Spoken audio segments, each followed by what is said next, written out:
Hi, I'm Charlene Zietsma from Penn State University, and this is Dirk Matten, Professor of Strategy and Hewlett-Packard Chair in Corporate Social Responsibility and Director of the Center of Excellence in Responsible Business at the Schulich School of Business, York University.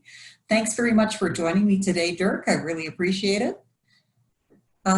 Let me tell you a little bit about Dirk. Dirk has published 29 books and more than 90 journal articles and book chapters.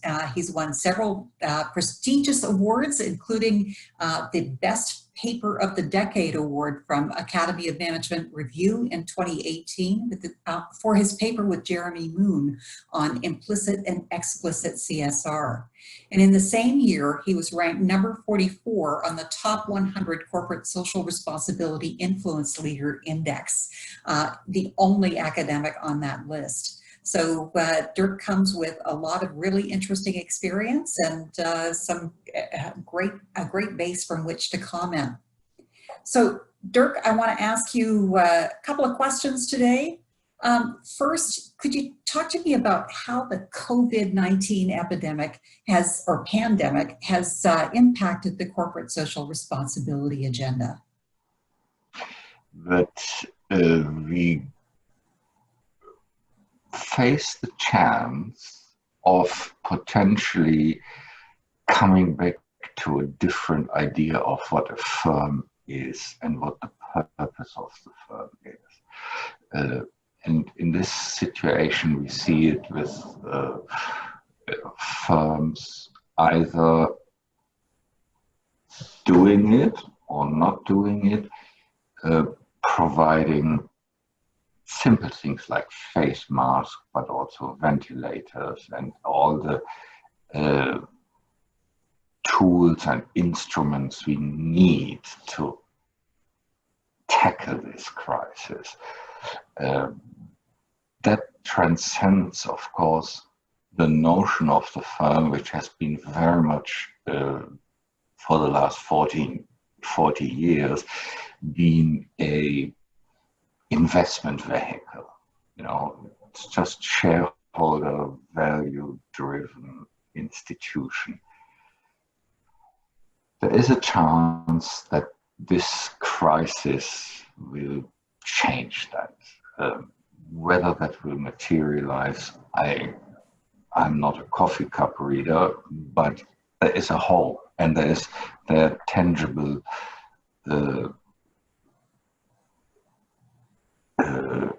indicators which could point us in that direction. A perfect utopian world, what would CSR look like? What would the role of firms in the society look like?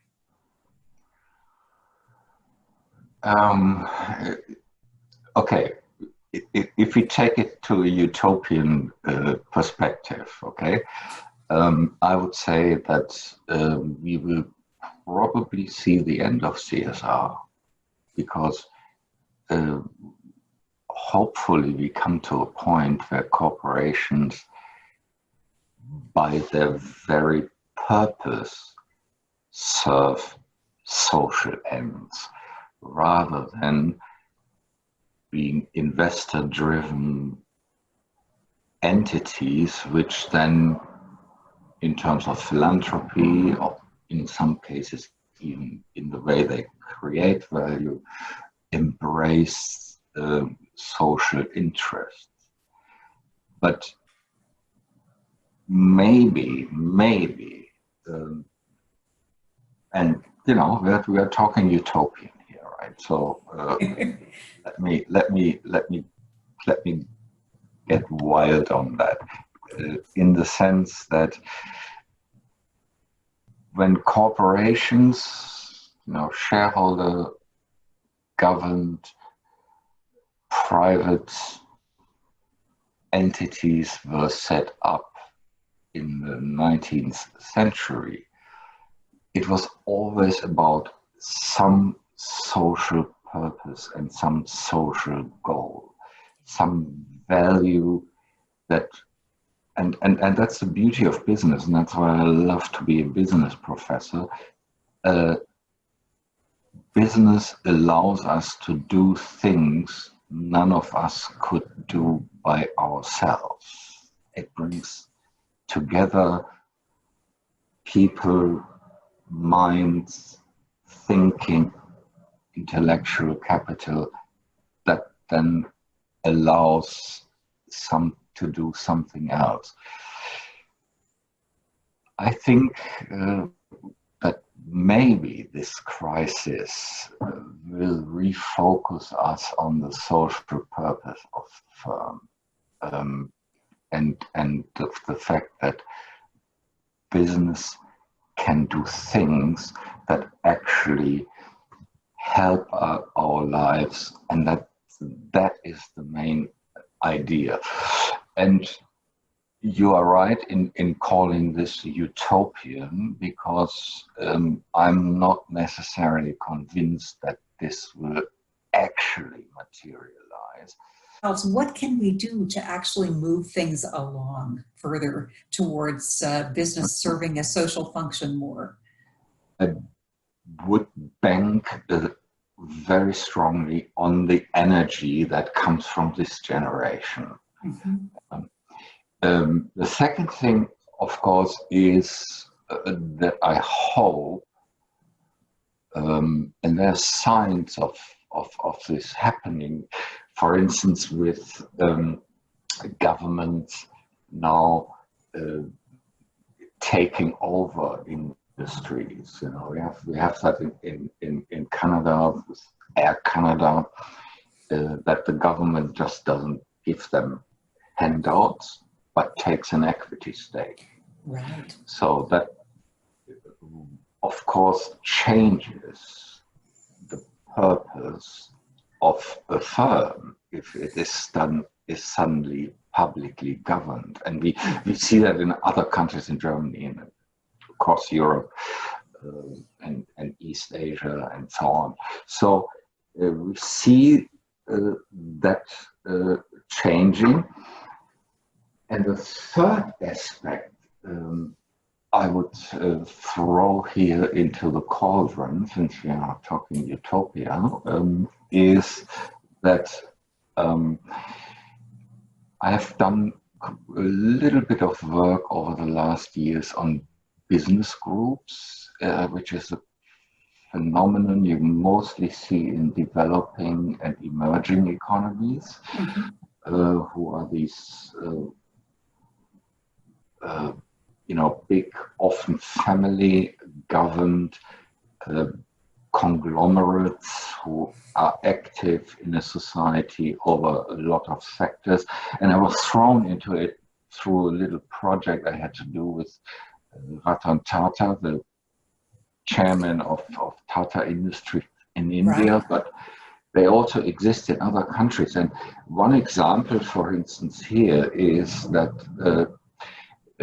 one of the big business groups in Turkey, the Koç conglomerate, they just closed down their white goods, refrigerators, washing machines branch, and said, okay, we produce ventilators now. And no kidding. In 4 weeks later, that problem was solved. So there is also, I think, a time to think about different business models and business ideas and different models of what a firm can be, rather than this fairly narrow conception we have in the Western world. And a lot of our theories in management only apply, let's say, for 2 billion of us. Right. What about the other 7 billions? They have business, they produce and consume, but they do it very, very differently. Yes. And that's kind of my vision, and also kind of something I'm really passionate about, that we allow these voices from hitherto not that well heard part of the globe to be part of the conversation, rather than having this little narrow European, North American, maybe Japanese conversation. Doesn't work like that. It's a really good point. And, I've studied cooperatives, and similarly, there are cooperatives all over the world doing some really interesting things, and they're very much community oriented, socially minded. They keep that perspective of looking after the needs of society as front and center. And yet we don't tend to talk about them very much. And I think that has a particular Canadian dimension, because we have so many cooperatives here. Yes. Not very well perceived publicly. And we also have these big business groups here. Right. So that just needs to get more airtime. Exactly. Yeah. And a lot of developing countries as well have more cooperatives, more cooperative ways of doing business. I think if we go into developing countries, and I know the big model for development now is thinking about how can we push more entrepreneurship in these areas. And perhaps we need to think about more cooperative forms at the same time, because you need to look after your neighbors in a lot of those locations as well. Come back to your utopian question. I think there's one aspect, which is, of course, a bit worrying at this stage, because if you look globally, which countries have sort of managed this halfway good, you basically come up to two kinds. One is the authoritarian regimes, just by dint of being able to regulate and having a very strong hand on public control of life and these things. Mm-hmm. The other type of countries are those with entrenched, well-developed welfare state provision, mostly in this aspect, the provision of health, right? Public access to health. So in that sense, that leaves us with a kind of problematic picture, in the sense that, yes, welfare state-driven governments do better, but then at the same time, with these lockdown measures and the way we are all hanging out, that we might face a more authoritarian shape of government, even in liberal democracies, that people will be just more ready to succumb to governments dictating stuff, Yes. Whether that's a good thing or a bad thing, I don't know, but it's kind of worrying.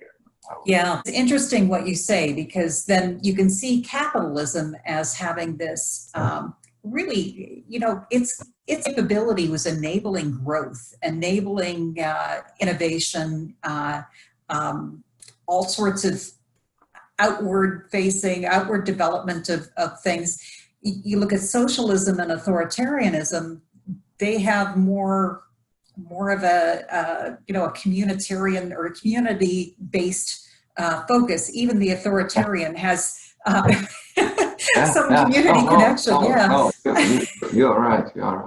Yeah, and so you wonder, as we begin to face more and more problems with climate change and pandemics and other things that emphasize our interdependence as a world, has capitalism lost it as a model to enable us to survive as a species?